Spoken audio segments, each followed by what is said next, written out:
娉婷在哪儿？在哪儿？你是她丈夫，怎么不知道自己的妻子在哪儿？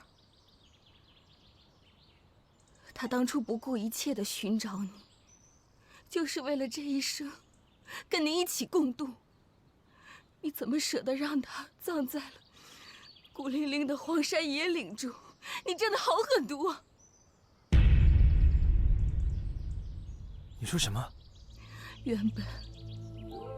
原本他可以跟我在这世上好好的活着，逃离世俗所有的纷纷扰扰。他可以过自己的清闲日子，可他几次三番为了救你，他舍身相救。我以为你会珍惜他，呵护他，可你做了什么？这不可能！他在哪儿？他在哪儿？楚修。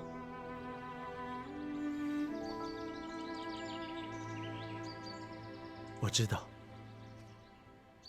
白娉婷怨我，恨我，不愿见我，想要罚我，打我，骂我，我楚北街都认。但请夫人让我见他一面，哪怕只远远的见一面也好。娉婷如我亲姐妹，我就算诅咒自己的性命，也绝对不会对娉婷有半句妄言。楚北街，既然你生前对不住她，你今天过来干嘛？你快走，你别打扰她，你就让她好好的离开。你们骗我！娉婷就在这里，她就藏在这里。楚兄，我们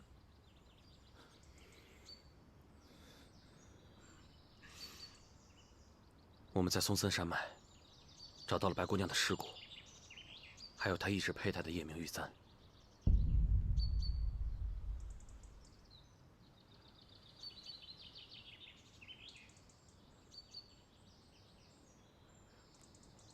不可能的，不可能！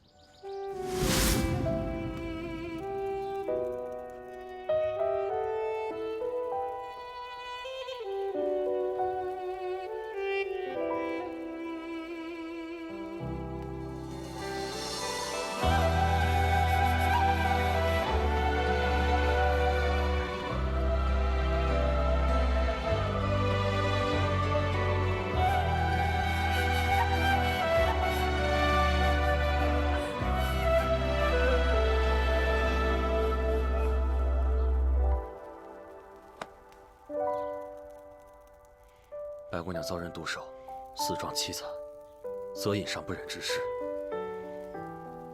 她不会希望你看见的。我不知道这些年来，她一个人受了多少伤，遭了多少罪。她走的时候，满心期许。若她不是太绝望，太伤心，怎么会千里迢迢的过来找我？楚北街，他到底被你伤了多少，负了多少？我不许你碰他，他不想见到你。夫人，夫人情绪不稳，家中实在不便待客，楚兄请回吧。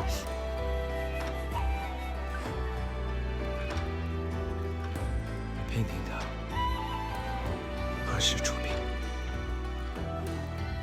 7日之后。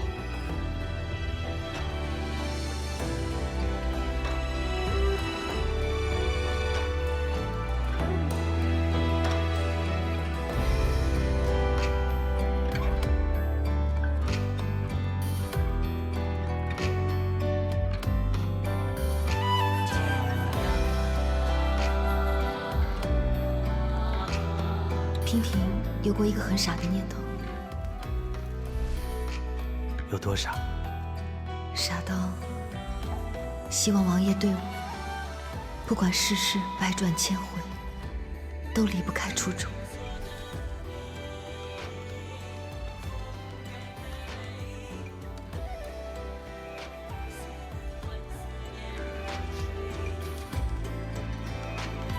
去我娘亲的家乡。那里没有纪念百粮，没有陛下，没有小金阿王，没有往日的痕迹，一切都是新的。我要在那里给你建造一个真正属于你的世外桃源。好，我等着那一天。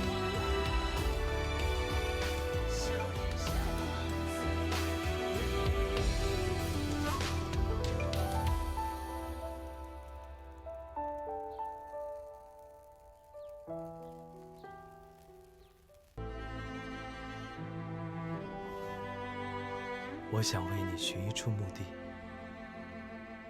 你爱山水相伴，四季有花常开。离开世间烟火灼寂，闲人猛兽不能扰你清梦。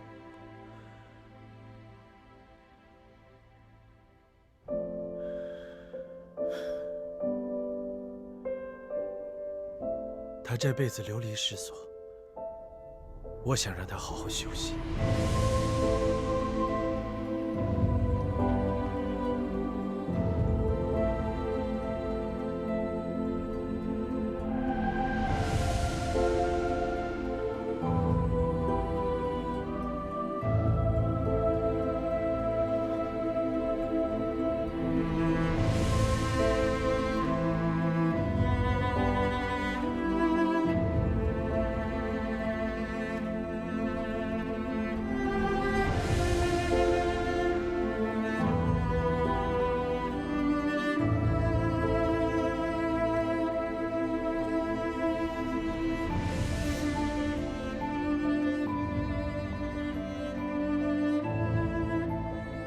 哎，这位客官，需要点什么呀？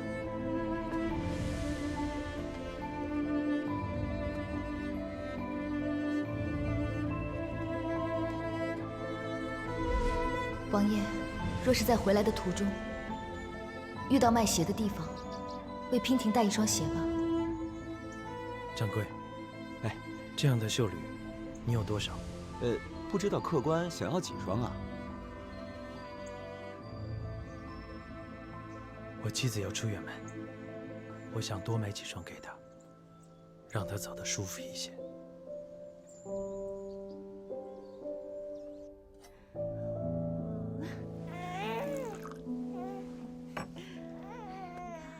爹爹娘亲在吃饭呢。你想吃了是不是？乳娘，你先把泽庆抱回去睡觉吧。是夫人。走喽，我们回房啦。走。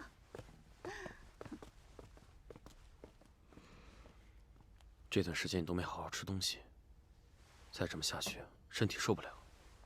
多少吃一点啊！将军，我是不是做的太过分了？我懂。白姑娘死的凄凉，这世上除了夫人，又有谁会为她喊一声冤？这也是夫人作为挚友唯一能为她做的事情。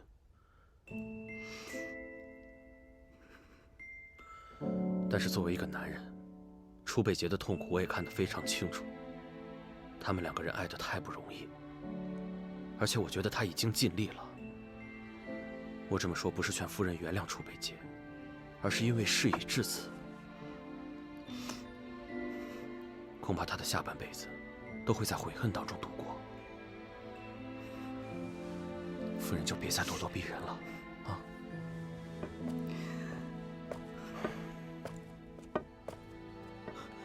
将军，夫人，门外有人送了些东西来。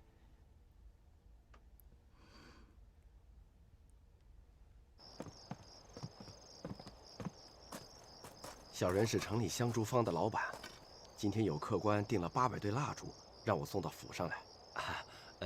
另外客官让我给夫人带句话，烦请夫人在日落之后点燃这些蜡烛，让蜡烛为逝去的人照亮归家的路。一定是的。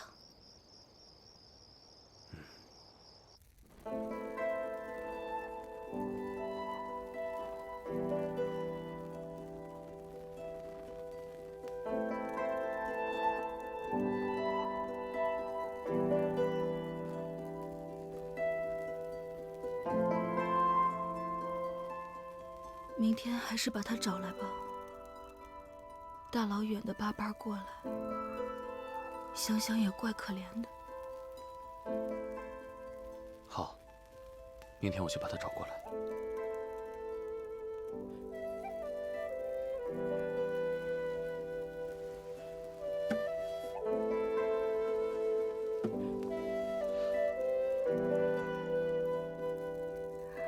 娉婷，你跟我以情结缘。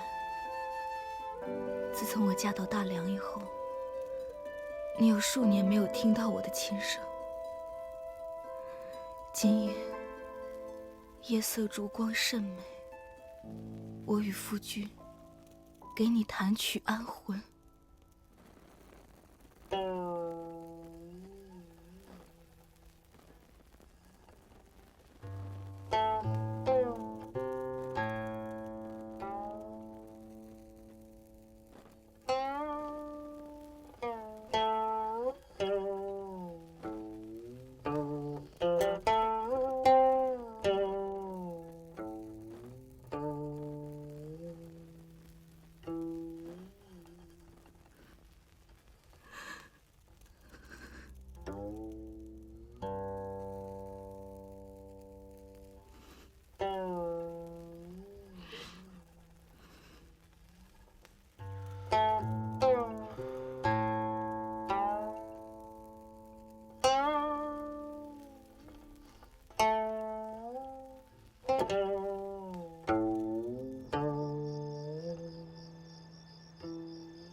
娉婷，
你活着的时候，辗转一生，这世上的路，要它万万千千条。娉婷啊，娉婷，要记得回家的路，不要去了以后，觉得无家可归。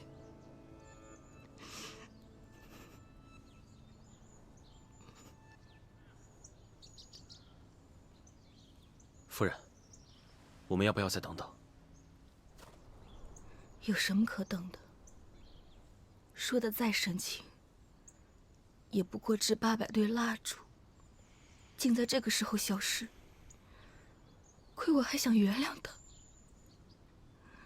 夫君，我们送娉婷上路吧，别耽误了时辰。好。上将军。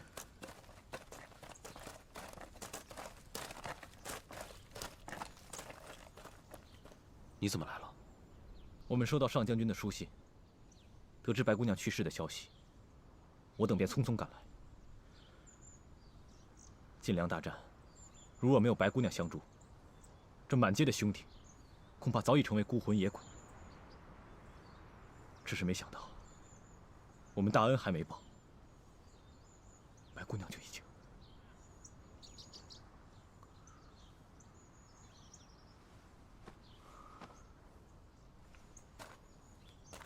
送白姑娘。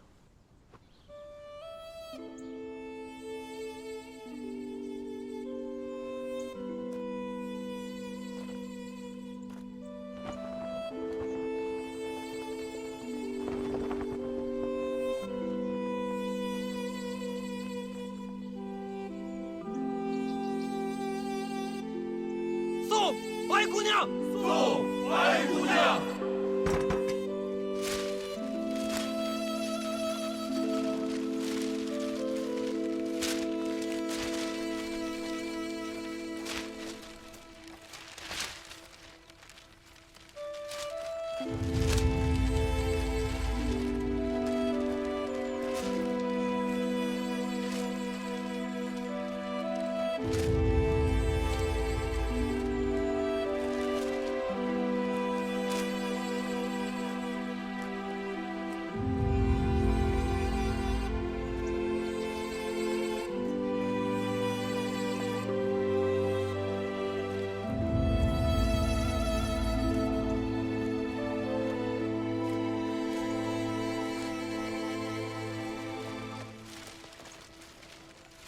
他怎么会在这儿？是你给他报的信？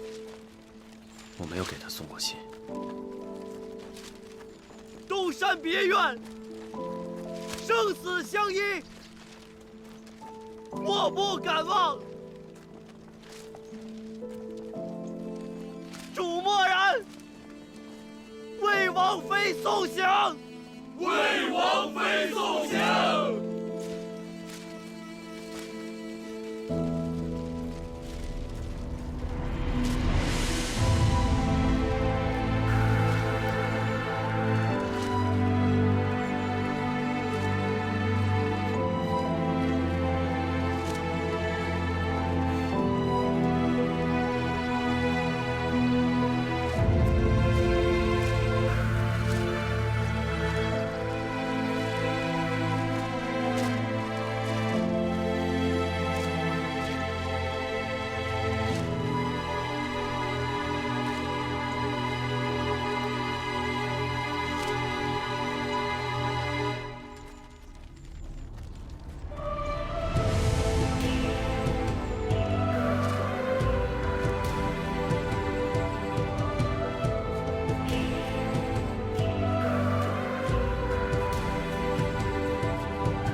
娉婷，那天在回来的路上，本来想给你买一双绣履，想你肯定会喜欢，可没想到，竟然丢在半路上。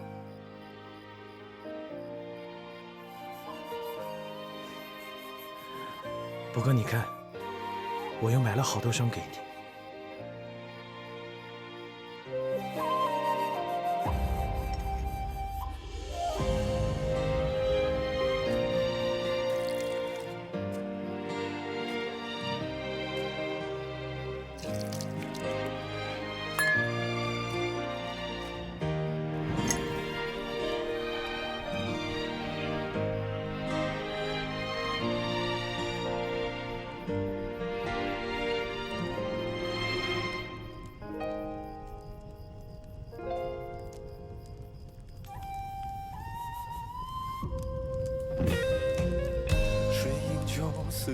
只是再多的修侣，却不能把你带回我的身边。数不尽思念，心痛如绞。登上不胜寒的高，跌落风尘冷暖的潮，人海中寻你的容貌。背负所有的伤痛，才值得美好。百转千折，谁预料？用尽一生苍老，愿你笑。从今以后，娉婷信主。我坚定不摇，爱永远追随天涯海角。剩下的愧疚，娉婷定用余生回报。月下盟誓，永不相负。你可曾还记得，我们曾经对月起誓，永不相负。何谓不负？娉婷以为是男女之间面对困境，永不背弃；面对离别，生死相随。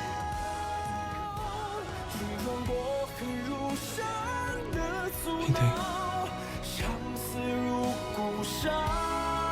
娉婷，我永不相负，此生拥抱。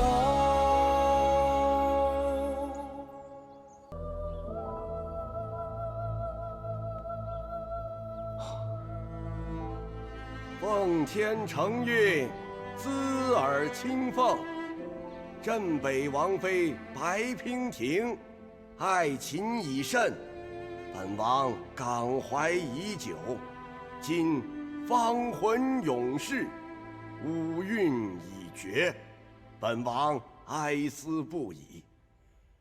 着令追封白娉婷为琴仙，设立庙宇。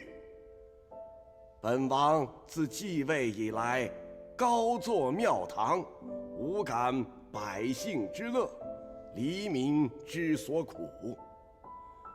自即日起，出行巡视各地，为期1月。本王巡幸各地之时，朝中诸多要事，悉托于王后与太尉佐之。钦此。吾王万岁万岁万万岁！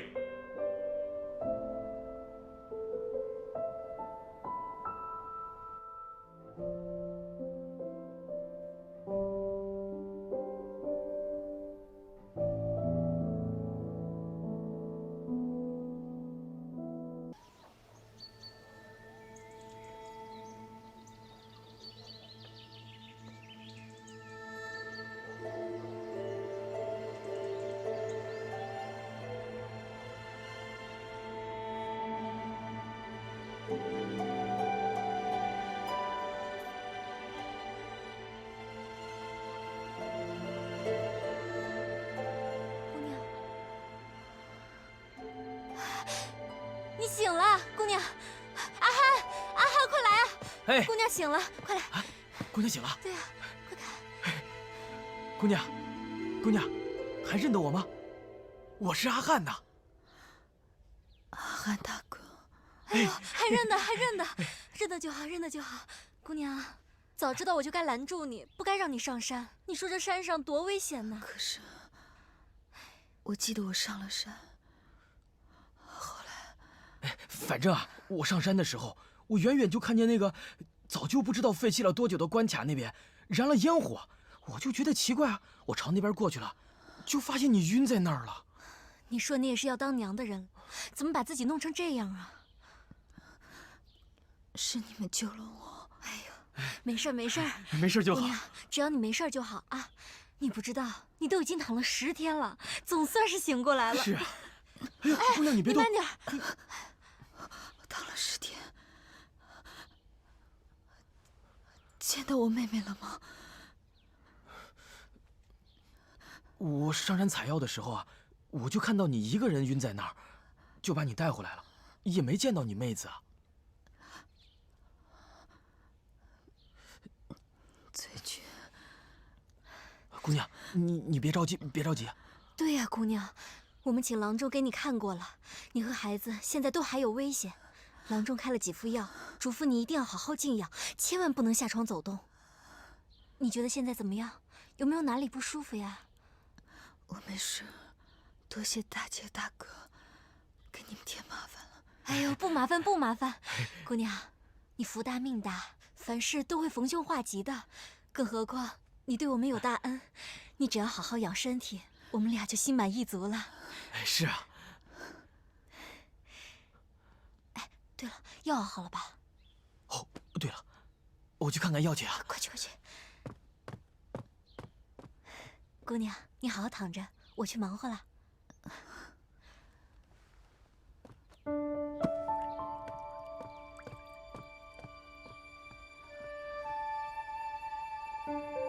醉君，你应该已经找到养蜂了吧？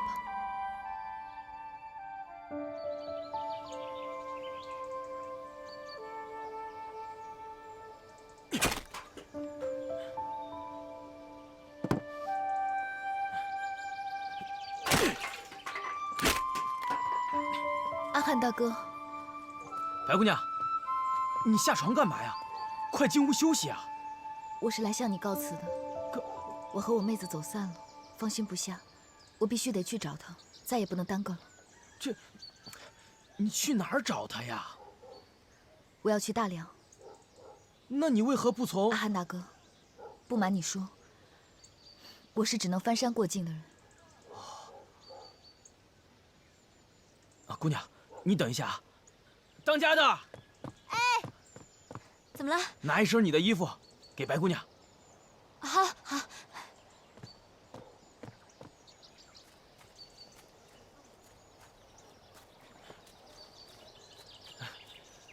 白姑娘，我是边民，可以去大梁通商。我驾着马车送你过松森山。你穿上我媳妇的衣服，万一有什么意外，也好有个解释。娉婷再次谢过大哥大姐的救命之恩，好好照顾自己，照顾好肚子里的孩子。白姑娘，那咱们赶紧上车赶路吧。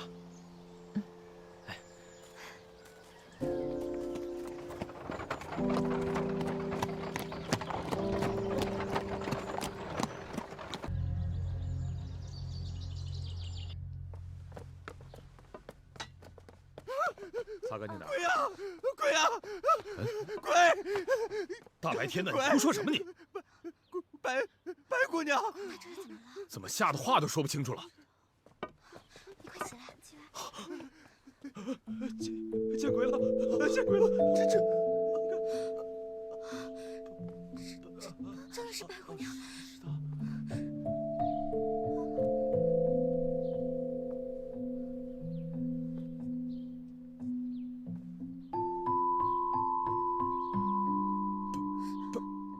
白姑娘，魏管家可还认得白娉婷？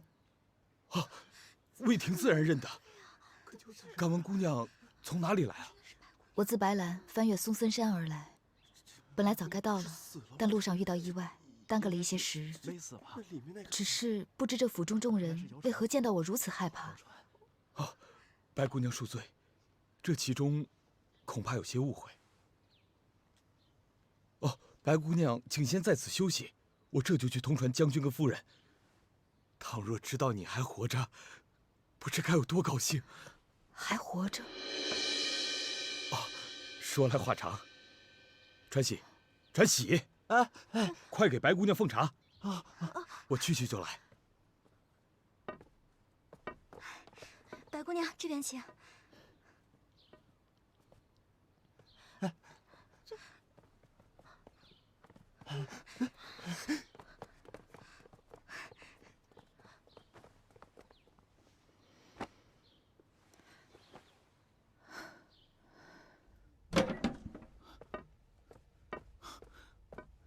禀报将军和夫人，白娉婷登门拜访。娉婷，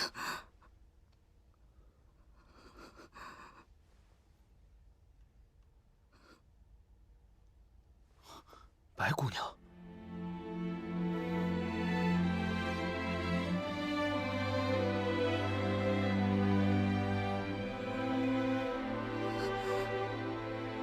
娉婷，娉婷，娉婷，杨峰，真的是你啊！真的是你！你还活着，还活着！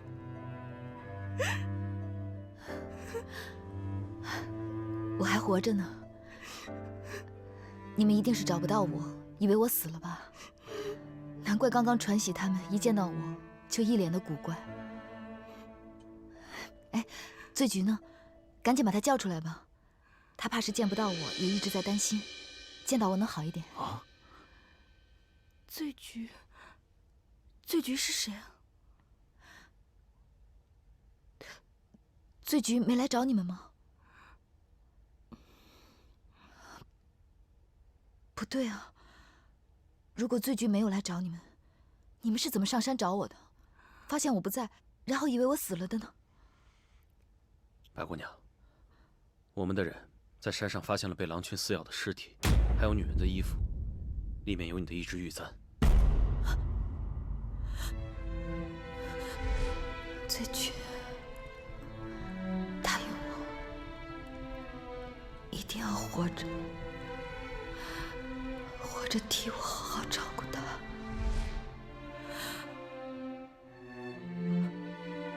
醉菊，醉菊。娉婷，白姑娘，娉婷，白姑娘。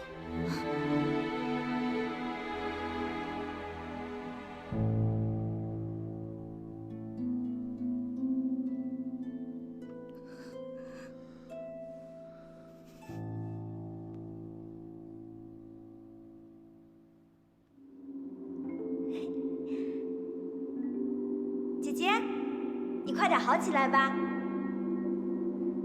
姐姐，你快点好起来。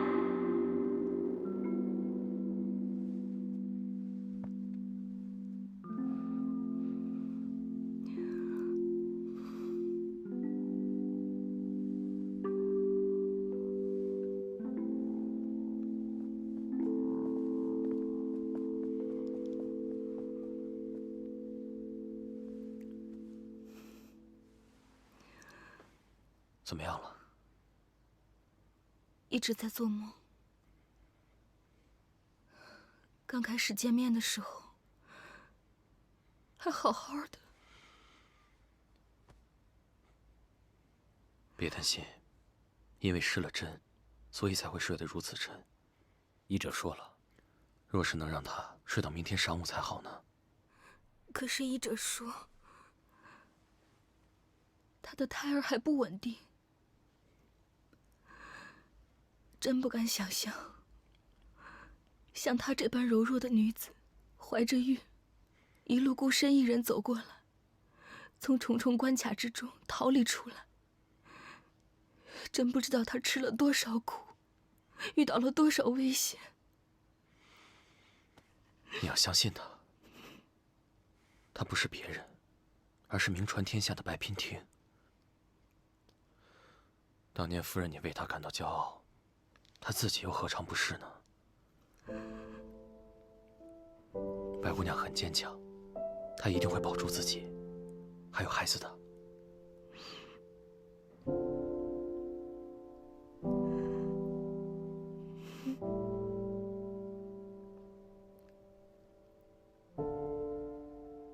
对了，这件事情要不要告诉楚北洁？他还一直守在白姑娘的墓前，若他知道白姑娘未死，一定会立刻赶过来的。将军，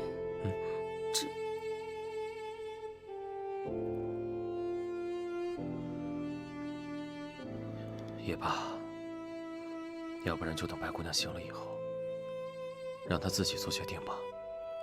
虽然我很同情楚北洁，但是白姑娘怀着她的孩子，还毅然决然地离开，一定有她的难处。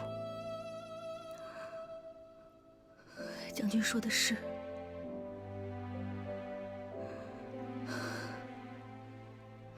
如果娉婷不愿意见他，依我看，还不如让他将错就错。现在大家都觉得娉婷已去，就让他清清静静的过自己的日子吧。说起来，我们大王还在为这件事情高兴呢，还在宫里面大摆宴席，大宴群臣。他忘了当初的堪布之战，我们的娉婷是怎么帮他救大梁于生死之间的吗？他忘恩负义，不过是转眼的事情，哪儿配得上让娉婷帮他的忙？算了算了，都是刀剑乱世，以后我跟娉婷永远在一起，我们姐妹都要在一起，好歹有个照应。好，如果白姑娘愿意跟我们一块隐居，那咱们即刻收拾行装，离开这里，另觅他处。这个地方已经没法待了。若涵知道，大王知道，现在连楚北洁都已经找上门来了，保不齐以后还会有人找过来。将军，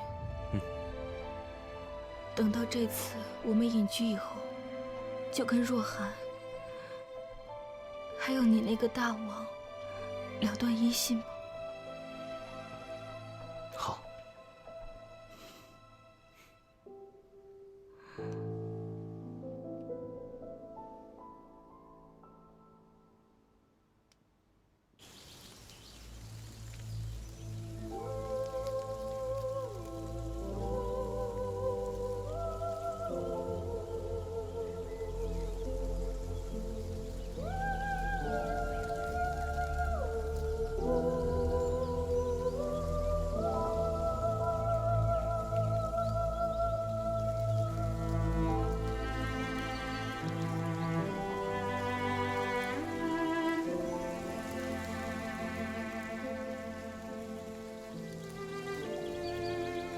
北洁，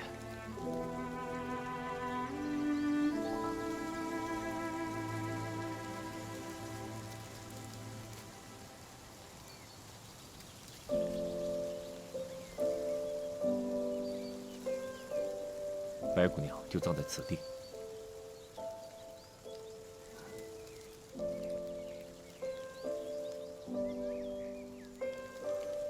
你怪本王？陛下，我们换个地方说话。当年晋梁在堪布大战时，我们竟从这条索道掉到万丈深渊。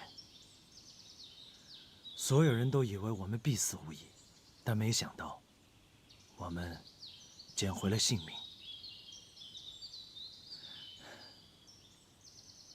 早知会有今日之痛，我和娉婷就该携手离去。且不逍遥快活。娉婷的事情，本王已经知道了，是本王错怪了他。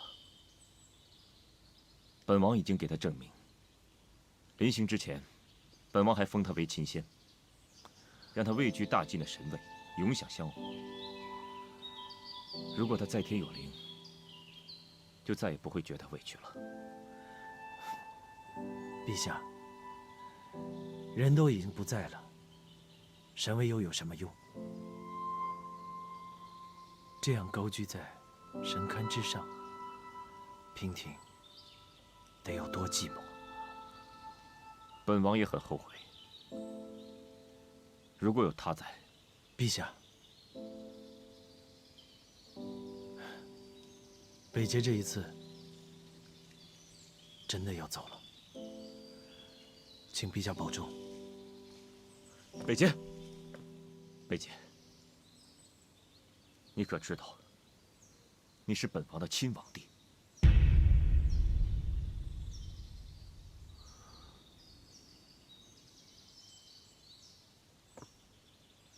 王弟，跟本王回宫吧。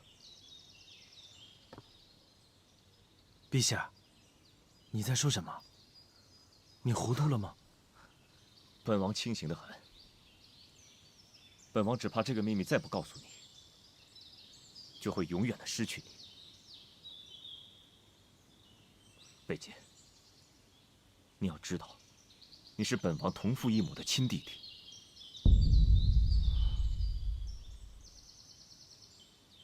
你的身上流着司马家的血。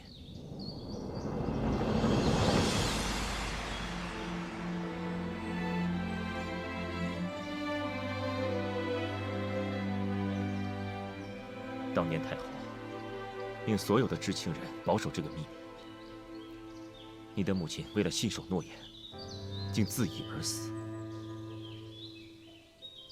这之后，太后就收养你为义子。你仔细想想，你从小到大吃穿用度，和其他王子无异。14岁就让你领兵打仗，当然了，你的确是才华出众，出类拔萃。但是，如果你不是司马家的孩子，大晋王室又怎么会顺理成章的信任于你？军师命脉又怎么会轻而易举的交到你手上？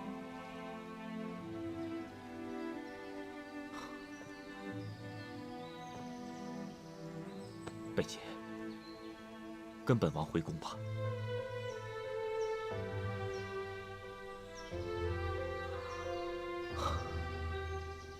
本王大限将至，时日不多了。司马家不能绝了血脉，本王要把王位传给你。王位？怎么？你不相信本王的话吗？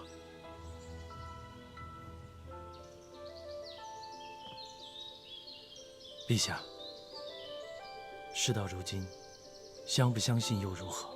为了个王位，你争我夺，尔虞我诈，到头来却牺牲了自己所爱的人，值得吗？北捷只想问你一句话：为了王位，这么多年，你得到了什么？失去了什么？本王生下来就是头上戴着王冠，脚下踩着江山，本王什么都不缺。本王现在命你跟本王回宫。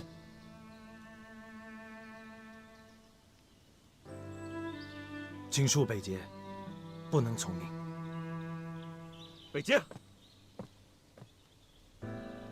王位是司马氏的责任，苍生平安，黎民幸福，这不是你一直想要做到的吗？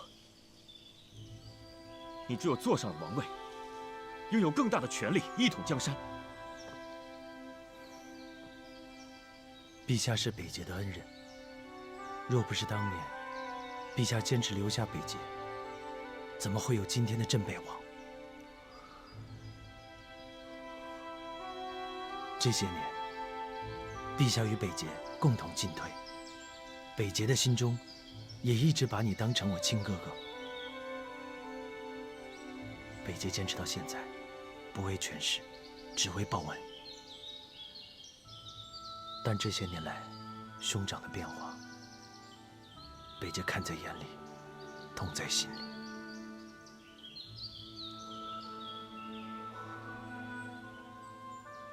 北捷只能陪兄长走到这里了。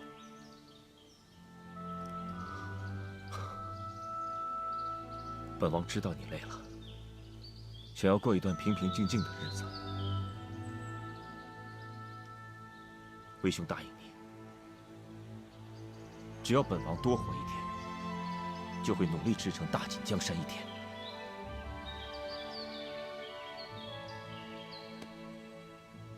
但是如果有一天本王走了，你务必要回来主持大局，传承司马家的血脉。贝姐，本王给你2年时间够吗？本王会再努力多活2年，等你回来。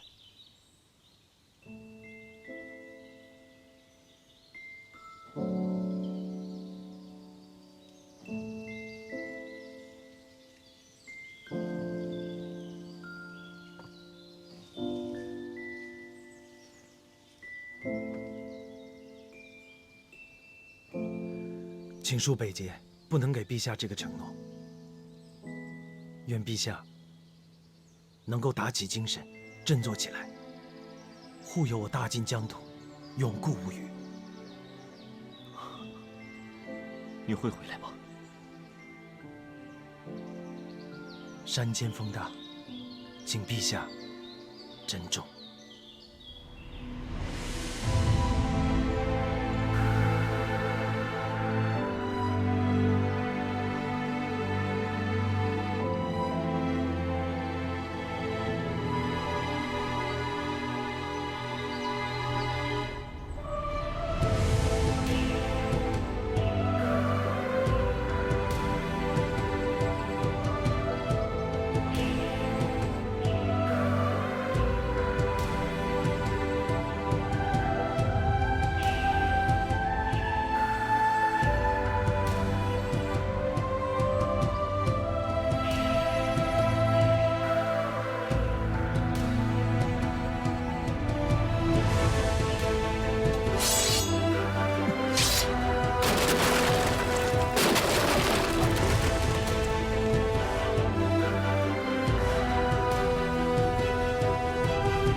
余下的日子，我要用一生的思念来偿还。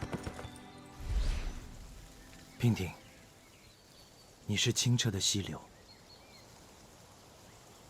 原本安然地流向你该去的方向，而我，却是生下来就布满藤蔓的岩石。你用万般的柔情包容我，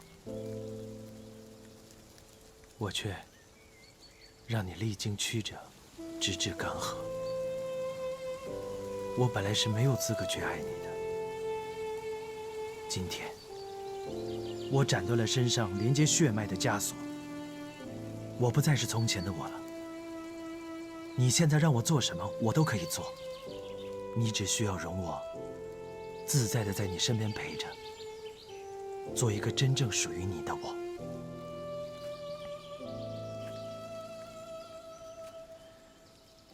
你还记得吗？我们大晋男子，若是喜欢一个女子，会连续3天为她守夜。那3夜，我已经许下了一生的承诺。你活着，我与你携手共度；你去了，我守你的尸首终老。